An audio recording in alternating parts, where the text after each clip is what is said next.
Bonjour et bienvenue à l'émission La Parole Vivante. Cette émission où est-ce qu'on prend la Bible et on découvre qui est Dieu et quel est son plan extraordinaire qu'il a pour nous. Aujourd'hui, on a encore de nouveau David Haynes comme invité. Salut David. Bonjour. Grand plaisir de t'avoir avec nous. Et aujourd'hui, on va terminer la série sur le livre de Galates, en fait sur l'Épître aux Galates. Et les Galates, c'est une église quand même assez spéciale. Comme on a vu, c'est une église que Paul avait fondée, mais qui avait été influencée par une presque vérité. Oui. Bref, ajoutez la loi avec l'Évangile et tout va être correct. Et là, pas David, mais bien Paul, David va nous en parler tantôt, mais là, Paul, lui, il dit non, attendez, là, ça, c'est pas l'Évangile que je vous ai enseigné. Et un peu l'Épître aux Galates, c'est de ressaisir, d'encourager les gens, de dire non, attends un peu, l'Évangile sauve, l'Évangile pur, Jésus-Christ, mort, ressuscité, c'est tout ce qui est suffisant pour être justifié devant Dieu. Les autres, ça, c'est des hérétiques. Touchez pas à ça. Qu'ils soient maudits de Dieu. Des gros termes. Et là, ici, on arrive à la fin. Et puis... un peu un wrap-up.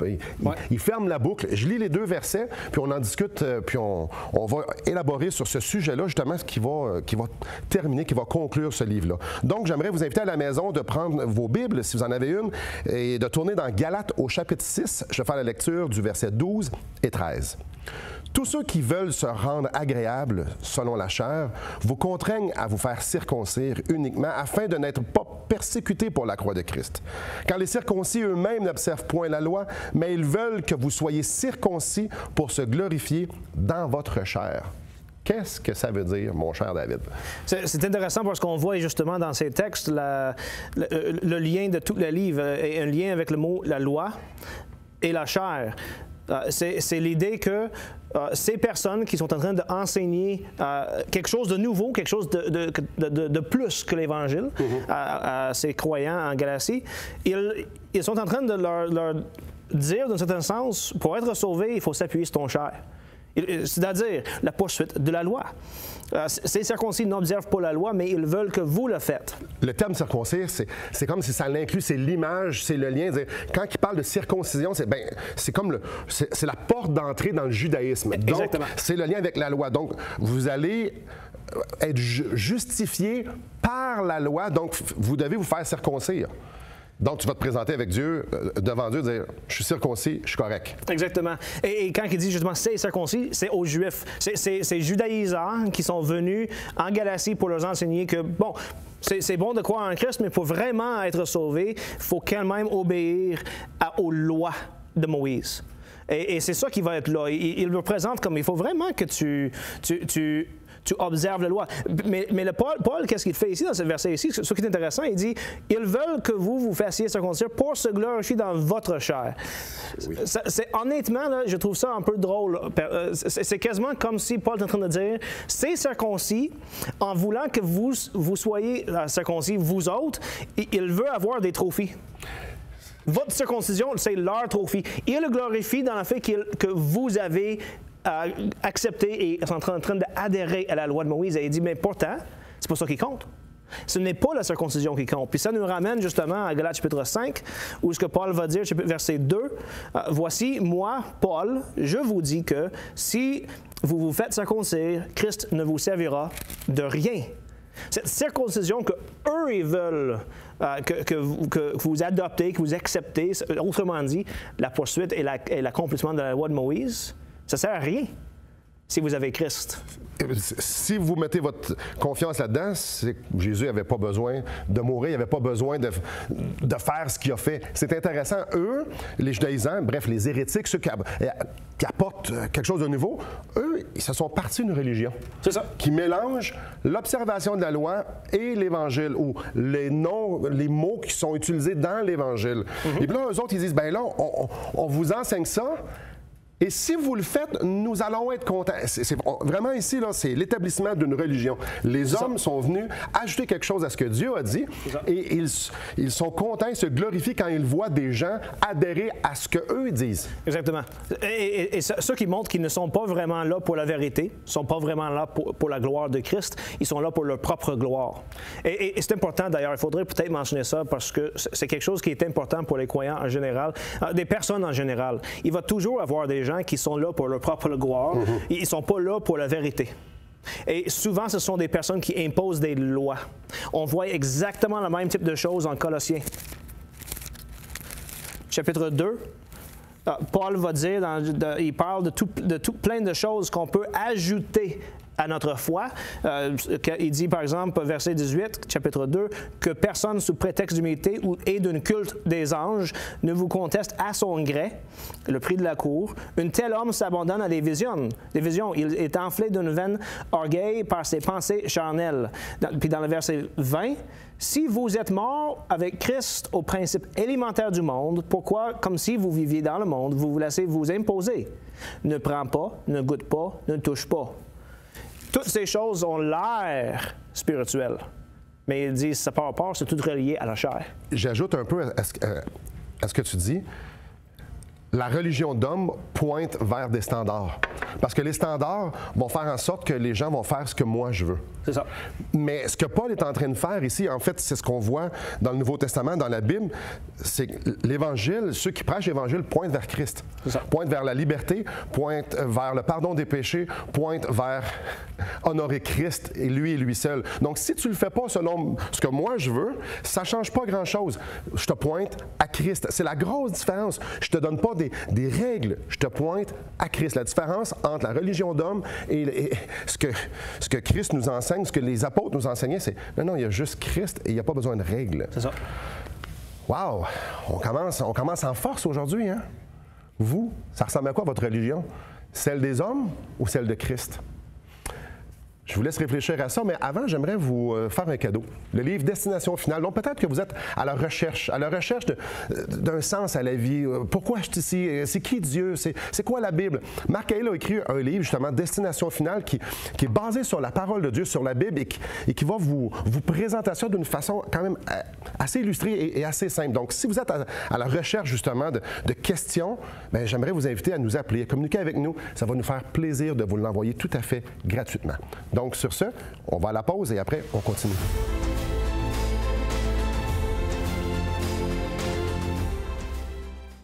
Assistez à un merveilleux déjeuner de l'espoir dans votre région.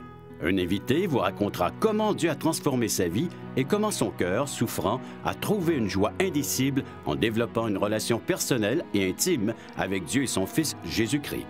Des églises locales organisent de tels déjeuners dans plusieurs régions du Québec. Découvrez où et quand vous pouvez assister à un déjeuner de l'espoir dans votre région en visitant le site espoir.ca et en cliquant sur l'onglet « Déjeuner ». Bonjour à vous. David, avant la pause, on a dit que les règles, c'était par rapport aux religions d'hommes et que l'Évangile, ceux qui prêchent l'Évangile pointent à Christ. Je peux voir des gens à la maison faire un lien, donc, on fait ce qu'on veut. Donc, moi, tout ce que j'ai à faire, c'est prier Jésus, puis à aimer Jésus, puis après ça, je fais ce que je veux. Oui, pourquoi pas, n'est-ce pas? Attends un petit peu, je vais répondre à la question. Paul, il demande la même question en Romains, et chapitre 6. On est libre en Christ, où le plus de péché, le plus qu'il y a la grâce, donc on peut faire ce qu'on veut. Puis il dit non, loin de là. Donc la réponse était déjà prévue dans Romains et elle l'est ici aussi. Et elle est ici en Galates. On le voit en Galates chapitre 5, verset 6. On le voit en Galates chapitre 6, les versets 7 à 9. Cette notion que si nous sommes nouveaux en Christ, si nous avons donné nos vies au Seigneur, si nous sommes à lui entièrement, alors, OK, on n'est peut-être plus sur la loi d'Israël, de Moïse, mais ça ne veut pas dire qu'il n'y a pas de bonnes œuvres qui s'en viennent avec ça. Un verset que je trouve vraiment puissant, puis souvent on ne saute pas dessus, on ne le remarque pas, c'est Galates chapitre 5, verset 6. En Christ Jésus, ce qui a de la valeur, ce n'est ni la circoncision ni l'incirconcision. Donc, en Christ, cette notion de suivre ou pas suivre la loi, on peut quasiment le lire de même, là, de suivre ou ne pas suivre la loi, ça n'a aucune valeur. C'est pas ça qui compte. Fait que ça fait comme... Mais, c'est pas fini le verset. C'est pas fini. Il y a une petite « mais ». Et il dit « la foi qui est agissant par l'amour ». Et c'est cette phrase qui est vraiment intéressante. Souvent, on a tendance de juste arrêter avec la foi. Donc, ce qui a la valeur en Christ n'est ni la circoncision ou la circoncision, mais la foi. Je crois, on est correct. Mais Paul n'arrête pas là. Paul parle d'un type de foi. Il parle d'une foi qui est agissante par l'amour. Et donc, il y a cet aspect qu'une véritable foi est une foi qui est en œuvre. On pourrait parler d'une médaille. Il y a deux côtés de médaille. Sur un côté, tu as la foi, de l'autre côté, inévitablement, si la monnaie est bonne, inévitablement, tu as des œuvres de l'autre côté. Je donne une illustration. Moi, je suis marié à une femme extraordinaire depuis 21 ans. Et puis, lorsqu'on a échangé nos vœux, nos joncs, puis on a fait une alliance ensemble, je savais qu'elle m'aimait. Et elle m'a promis qu'elle m'aimerait pour la vie, pour le meilleur et pour le pire. Donc, étant donné que je savais qu'elle m'aimait, je suis parti le lendemain, puis je suis allé... aller guidouner en masse d'un bord puis de l'autre. Non. Ça ferait pas du sens. Non. Pourtant, je crois qu'elle m'aime.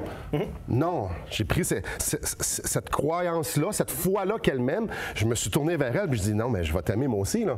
Exactement. J'ai pas pris cette liberté-là que maintenant elle m'aimait puis elle s'est promis à moi pour aller voir partout ailleurs. Non, j'ai dit non. Maintenant, je veux qu'on construise une famille ensemble. Je veux qu'on s'aime une unité, une intimité ensemble. C'est en plein ça. C'est exactement la même chose ici. Donc, à cause qu'il m'aime, moi, je l'aime en retour. Et mon amour me pousse à agir. Exactement. C'est en plein ça. Une foi sans action est, comme dit Jacques, mort. Autrement dit, c'est pas une véritable foi. Et si je prends l'amour de Christ et ma foi en Jésus-Christ et je dis, ben là, maintenant, je peux faire ce que je veux, c'est parce que j'ai pas compris. Pas compris, exactement. Et là, on tombe au chapitre 6. Et j'aimerais ça qu'on puisse faire le verset... Je vais aller le verset 7 à 9 du chapitre 6. Ne vous y trompez pas, on ne se moque pas de Dieu. Donc, Dieu sait la teneur de notre relation avec lui, la teneur de notre foi. Est-ce que c'est une foi agissante ou c'est juste « je sais qui est Jésus et je sais ce qu'il a fait ». Oui. Ce qu'un homme aura semé, il le moissonnera aussi. Celui qui sème pour sa chair moissonnera de la chair, la corruption, mais celui qui sème pour l'esprit moissonnera de l'esprit la vie éternelle. Ne nous lassons pas de faire le bien, car nous moissonnerons au temps convenable si nous ne nous relâchons pas. Donc, celui qui est réellement né de nouveau, et on va en parler un petit peu plus tard, lui, il dit, moi, j'ai envie de vivre. C'est ça. J'ai envie de laisser l'Esprit de Dieu me transformer, d'obéir à ce qui va plaire à mon Seigneur, comme moi, je veux plaire à ma femme. Exactement. Puis ça se peut que ça n'arrive pas tout de suite. Quelqu'un qui donne sa vie au Seigneur, peut-être qu'il va commencer à avoir des désirs de changer sa vie. Ça ne veut pas dire, par exemple, que de jour au lendemain, il va avoir immédiatement arrêté tout péché, puis il n'y a plus aucune tentation, puis tout va bien. C'est que l'Esprit travaille en nous, puis on peut dire honnêtement que c'est un travail continuel de perfectionnement, de sanctification. De gloire en gloire, comme Paul dirait dans Thessaloniciens. Exactement. Mais oui, effectivement, il doit avoir ce changement de cœur, cette poursuite de la justice qui vient avec la foi. D'un certain sens, si on parle de nouveau-naissance, on parle d'un bébé qui vient d'être né. Le bébé crie. C'est la première chose qu'elle fait, puis commence tout de suite à respirer. Pensez-y bien comme il faut, là. Le bébé n'a pas respiré de l'air avant. C'est pas comme si dans la ventre, tu avais un petit tuyau qui sortait pour pouvoir respirer. Mais la première chose qu'elle fait, c'est respirer. Ça vient naturellement. Quelqu'un qui est né de nouveau en Christ commence à agir par l'amour. Ça vient avec la foi. Et peut-être, si je peux permettre, dans ce verset ici, il y a quelque chose qu'il ne faut pas se tromper dessus. Puis c'est en rapport avec nos actions. Il dit celui qui sème pour sa chair ou celui qui sème pour l'esprit. Souvent, j'ai vu beaucoup de monde qui font une distinction entre ça, puis ils disent, bon, je peux sèmer pour mon corps ou pour mon intellect, mon esprit. Ouais, c'est pas du tout qu'est-ce que Paul est en train de dire ici. Versets 12 et 13 qu'on a parlé tantôt, je te laisse le faire. Fait que dans le verset 12 et 13, on parle justement de la loi, qui sont des actions, mais c'est dans l'esprit aussi. Je suis, j'écoute, je veux faire la loi de Christ. C'est plus que juste le corps. Oui. Et justement, si on tombe en chapitre 5, 19 à 22, on parle des œuvres de la chair, le fruit de l'esprit. Si tu regardes chacune de ces œuvres, ça commence toujours dans l'esprit. Puis oui, ça peut aussi avoir des goûts du corps. Mais ici, qu'est-ce qu'on parle? La chair et l'esprit, on peut vraiment dire, la chair, c'est de suivre la loi puis de chercher sa propre justice par ses propres œuvres.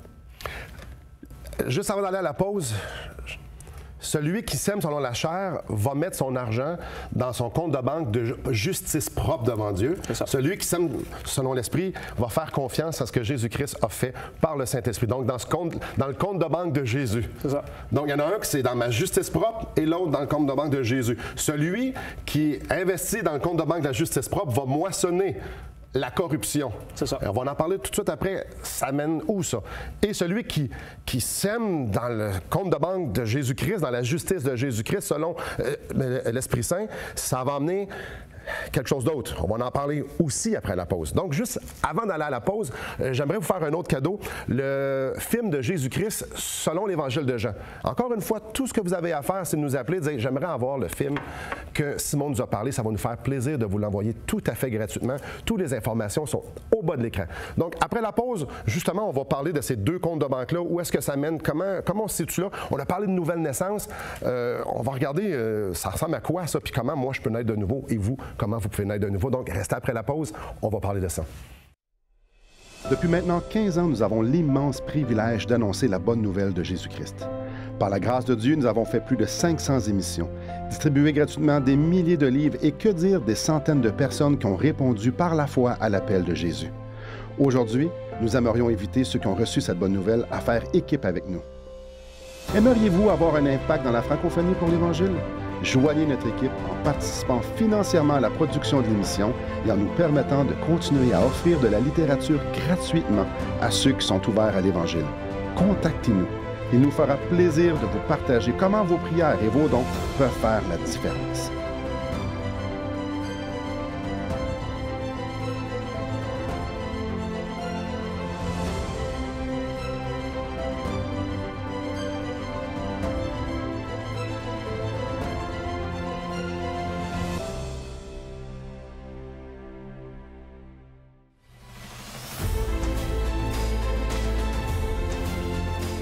Bonjour à vous. David, avant la pause, je parlais d'avoir deux comptes de banque. Un compte de banque de justice propre, donc mes œuvres, les œuvres de la loi, les œuvres qui font en sorte que je pense que je suis une bonne personne et que je crois que, ultimement, ça va me gagner quelque chose auprès de Dieu. Que ce soit le salut éternel ou que ce soit des bénédictions, des réponses aux prières, peu importe. Et de l'autre côté, j'ai un compte de banque que c'est Jésus-Christ et que je mets de l'argent dans le compte de banque de Jésus-Christ. Faisons une petite nuance un peu. Oui. Ici, j'ai une dette qui s'appelle le péché. C'est ça. Devant Dieu, nous sommes pécheurs. La Bible nous dit, car tous ont péché et sont privés de la gloire de Dieu. Il y a quelque chose, il y a un problème entre nous et Dieu. Et donc, dans un des comptes de banque, j'essaie de payer, de mettre dans un compte de banque où je vais pouvoir combler ce vide-là. Oui, on veut avoir notre argent éventuellement. Fait qu'on essaie de payer notre dette pour monter ça au-dessus du zéro. Pour que nous puissions recevoir quelque chose de Dieu. Exactement. Et de l'autre côté, faisons une petite nuance. Tantôt, on a dit foi agissante par l'amour. Oui. Dans ce compte de banque-là, c'est de réaliser que le compte de banque, il est déjà plein. C'est ça, exactement. Donc, devant Dieu, je suis pleinement accepté, je suis pleinement justifié. Mes réponses à mes prières, aux bénédictions sont déjà là parce que c'est Jésus-Christ. C'est ça, parce que Christ a agi. J'ai rien à mettre. C'est un compte de banque que je peux juste retirer. Exactement. Et infiniment. Il ne va jamais baisser en bas de zéro. En fait, il est juste toujours plein. C'est comme le compte de banque de rêve. Éphésiens chapitre 1, verset 3 nous dit que nous sommes bénis de toute bénédiction spirituelle dans les lieux célestes en Christ. Toutes les bénédictions spirituelles en Christ sont là. Donc, il y a deux comptes de banque. Il y en a un que je mets de l'argent, puis que je pense que ça va peut-être me donner quelque chose. Et la réponse, ça nous dit qu'on va semer juste la corruption. On sème juste la corruption. Tout l'argent que je mets là finit par juste payer une dette qui ne va jamais être payée. C'est manger, on pourrait dire. C'est brûler tout de suite. Et donc, ça ne monte jamais au-dessus des zéros. Tu peux mettre tout ce que tu veux dedans. Tu ne vas jamais être capable de retirer quoi que ce soit. Et l'autre? Et l'autre, ben, tu peux rien mettre dedans, mais c'est plein. Je crois. Je mets ma foi que Jésus-Christ a tout fait ce qui était à faire. Et ici, au verset 14 et 15 de notre chapitre 6 qu'on est en train de lire, c'est exactement ce que Paul il exprime aux Galates. Je vous le lis. Pour ce qui me concerne, loin de moi la pensée de me glorifier d'autre chose que de la croix de notre Seigneur Jésus-Christ, par qui le monde est crucifié pour moi comme moi je suis pour le monde. Donc, il dit, moi, je ne veux pas me glorifier d'avoir mis beaucoup d'argent dans ma justice propre. J'en ai pas. Si quelque chose je me glorifie, c'est que Jésus-Christ, Il a tout fait pour moi. Je suis à lui. Ouais. Il est à moi. Je suis pardonné. Je suis justifié. S'il y a quelque chose que je veux me glorifier, c'est pas que je suis la loi. Non, s'il y a quelque chose que je veux me glorifier, c'est que je suis sauvé. Continuons. On pourrait Oui, peut-être juste arrêter là 2 secondes oui, vas-y. pour rajouter une petite nuance de plus à notre idée de 2 comptes. Quand que nous sommes en Christ, on vient de réaliser que Christ a fermé l'autre compte. L'autre compte n'existe plus. Fait que, qu'est-ce que Paul est en train de dire aux croyants en Galatie? C'est que, regarde, si vous suivez la loi, vous êtes en train d'essayer de mettre l'argent dans un compte qui n'existe plus. Ça vous sert littéralement à rien. Exactement. Tu gaspilles tout. Il dit, moi, au contraire, je vais me glorifier de ce que j'ai un compte plein en Jésus-Christ. C'est pour ça qu'au chapitre 2, verset 20, il dit « J'ai été crucifié avec Christ ». Ce compte-là, je l'ai fermé quand je me suis associé à Jésus sur la croix. C'est ça. Et si je vis maintenant, ce n'est plus moi qui vis, c'est Christ qui vit en moi. Moi, je vis dans ce compte-là, je vis par l'Esprit Saint. Exactement. On continue. Car ce n'est rien d'être circoncis ou incirconcis. Donc, de suivre la loi ou non. Ce qui est quelque chose, c'est d'être une nouvelle création. Exactement. Et ça nous ramène, ce verset-là, encore à chapitre 5, verset 6. En Christ, ce n'est rien, ça n'a aucune valeur, la circoncision ou l'incirconcision. Ce qui est la valeur, c'est la foi agissante par l'amour. C'est d'être une nouvelle créature. C'est de réaliser que, oui, effectivement, toutes tes œuvres que tu pourrais essayer de faire pour gagner une jambe de justice, ça sert littéralement à rien. Mais quand que tu es en Christ, quand que tu as placé ta foi dans le Seigneur, c'est lui qui est agissant par toi en amour. On retourne dans Galates chapitre 2. C'est Christ qui vit en moi. Et au chapitre 5, verset 22, le fruit de l'Esprit, c'est l'amour. C'est lui qui Exactement. produit la vie. Exactement. Donc, ce que les hérétiques, ce que les gens qui apportaient quelque chose, qui ajoutaient, eux autres, ils ont dit non, Jésus, c'est pas assez, c'est plus. Pas les dire. Ça peut, là. Jésus, c'est tout. C'est ça, exactement. Là, vous autres, vous voulez mettre votre foi dans vos capacités. Vous voulez vous appuyer sur vos capacités devant Dieu. Ben là, à quoi vous sert Jésus? Moi, là, j'aime mieux avoir juste Jésus. Parce que Jésus, ce qu'il est venu faire, c'était parfait. C'était total. Tout est accompli. Jésus est venu tout faire, et non seulement ça, il le produit la vie après encore à moi. C'est pour ça qu'il nous parle est une nouvelle création. Jésus-Christ est venu me donner la vie, la sienne, celle que je vais avoir au ciel. Exactement. Dans quoi je vais me glorifier? Dans quoi est-ce qu'on peut se glorifier? Dans mes œuvres ou dans un sauveur qui a tout fait pour moi parce qu'il m'aime? Et malheureusement, encore aujourd'hui, il y a des gens, David, puis t'en connais, j'en connais, qui disent « Non, moi, je suis une bonne personne, puis j'ai pas besoin de Jésus. » Ou « ouais, mais Jésus... C'est une bonne question à se poser. C'est une bonne question que j'aimerais vous poser. Vous, si vous mourrez aujourd'hui, puis vous vous présentez devant Dieu, avec quoi vous allez vous présenter? Et s'il vous disait « Pourquoi je te laisserais rentrer dans ma présence? » Avec quoi vous allez vous présenter? Dire « Oh non, moi, je crois en Jésus, tout ça, puis je suis une bonne personne aussi. » C'est exactement ce que les gens ici, ceux qui influençaient d'une mauvaise façon, voulaient faire croire aux Galates. Ou vous allez vous dire, ben moi, je n'ai aucune raison d'être devant toi. La seule raison, c'est que j'ai Jésus-Christ. Je crois que Jésus est mort pour mes péchés, qu'il est ressuscité pour me donner la vie. Je suis une nouvelle création parce que l'Esprit Saint m'a donné la vie. Père, j'ai aucune raison que tu me laisses rentrer. Sinon, ce que tu as fait pour moi, avec quoi vous allez vous présenter devant Dieu? Votre justice plus Jésus? Ou votre justice seulement, ou ce que Jésus-Christ a fait parce qu'il vous aimait. Prenez la pause pour réfléchir. Il y a juste une bonne réponse. Et après la pause, nous allons terminer l'émission justement en vous révélant comment pas nous, on va vous révéler, on va le trouver dans les Écritures. L'important, c'est comment on peut s'approprier ça. Mais avant, prenez cet examen de conscience-là, ces quelques secondes-là, de dire, si je meurs aujourd'hui, pourquoi j'irai pour l'éternité avec Dieu? Prenez un instant. On se reparle après la pause.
Très bonjour à vous. Dans l'Évangile de Jean, on retrouve au chapitre 3 une histoire vraiment fascinante. Un chef religieux, un chef des Juifs qui s'appelle Nicodème s'en va voir Jésus. Et puis, c'est de nuit, il sait pas trop, il est gêné un petit peu. Lui, il est supposé d'avoir toutes les réponses, mais il s'en va voir Jésus pour aller l'interroger sur plein de choses. Et c'est fascinant ce que Jésus lui dit. Donc, au chapitre 3 de Jean, au verset 3, Jésus lui répondit, en vérité, je te le dis, si un homme ne naît de nouveau, il ne peut voir le royaume de Dieu. Si un homme ne naît de nouveau, ou même ça pourrait dire naître d'en haut. C'est ça, exactement. Il ne peut voir le royaume de Dieu. Et dans le même chapitre, on lit « Celui qui croit au Fils a la vie éternelle. Celui qui ne croit pas au Fils ne verra point la vie, mais la colère de Dieu demeure sur lui. » Ça fait un lien direct avec Galates chapitre 6, verset 15. Ce qui est important, c'est d'être une nouvelle créature, d'être transformé par la foi en Jésus-Christ, d'avoir sa justice et pas le nôtre. Ça fait penser à Colossiens chapitre 3.